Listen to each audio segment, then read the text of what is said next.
Herscu. So you do PR. Explain a little bit about what you do. Okay, so my name is Corey Herscu. I'm a Toronto-based freelance editor, as well as I do technology PR. Okay. What is technology PR in a nutshell?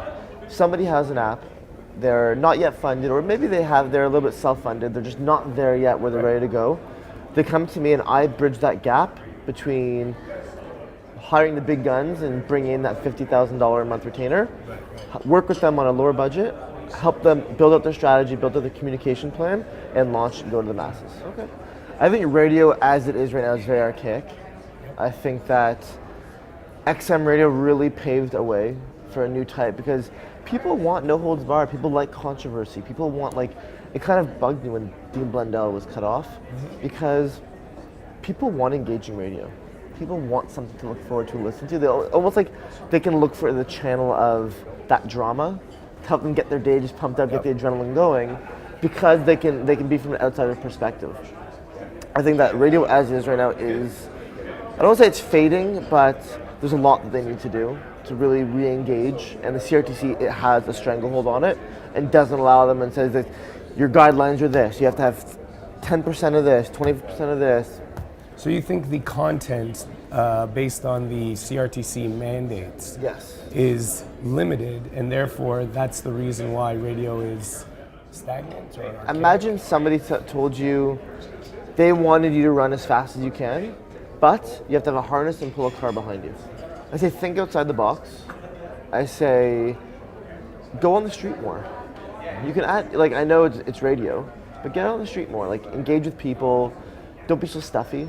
There's many ways to do it. To think off my head right now, I think that there can be a lot more getting people involved in the conversation rather than just talking back and forth. Open the airways. Let people call in and question. And I know that it's really hard with radio because people are naturally visual. People need to see it in front of them, and that's why they turn to the web. You can do internet radio. You can do hangouts where people can still listen, or they can watch and they can have that choice. As long as people are a very high portion, if they're not in the car listening, they're listening from home or on the go. You can do hangouts anywhere. People need to find a new way of interacting without, they can keep that mold of what the CRTC wants them to do, but have it become more engaging content. So if they're on the street, if they spend Tuesdays and Thursdays, we'll be on the street just meeting people. That's it. Creating relationships, meeting people, interviewing. Let's come up with unique storylines for those 2 days and go and talk. So it's a commitment to the core principles of radio. Yes. And a commitment to what radio used to do all the time, which is on the street, remotes. I really think that what's old is new. Yep. And they can bring webcams in there. Would you recommend that all radio be visual? Yes. All radio. I think that...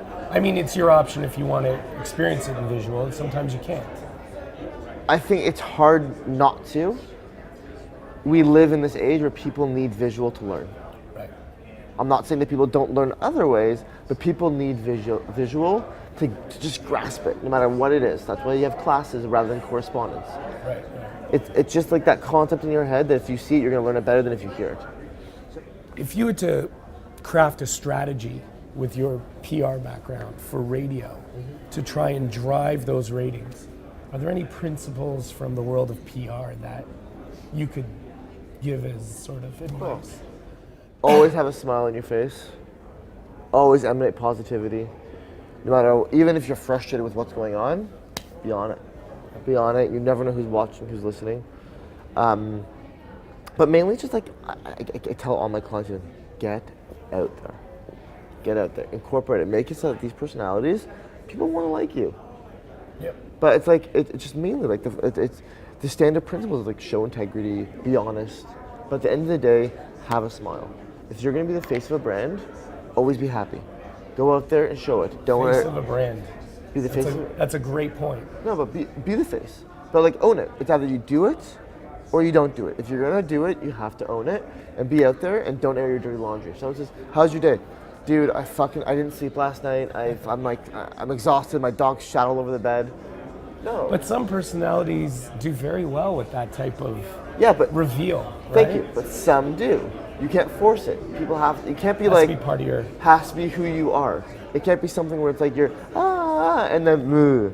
It has to be something where it's like almost like Shingy. Yes. What he does, I almost label him now as the American version of Scott Stratton on marketing. He has his shtick. He's saying the exact same thing everybody else says, but he wears leather pants, shiny shoes, and big hair. That's him. But that's him. Deadnose is a DJ. What's his shtick? He wears the hat. Big thing, yeah. He has something that people recognize him by. Scott Stratton started the unmarketing movement. He created his own little brand years ago before social was big. But now, when people are trying to jump into that, you can't jump into that and position yourself. What makes you different? That's where Shingy makes himself different, as a digital prophet. He's saying what everybody knows, but he's saying it in a way that people like. It's almost like I feel like he's trolling us all, so that's why I want to listen to him. Because like, what crazy thing is he going to say next? Because of his crazy hair and his nail polish.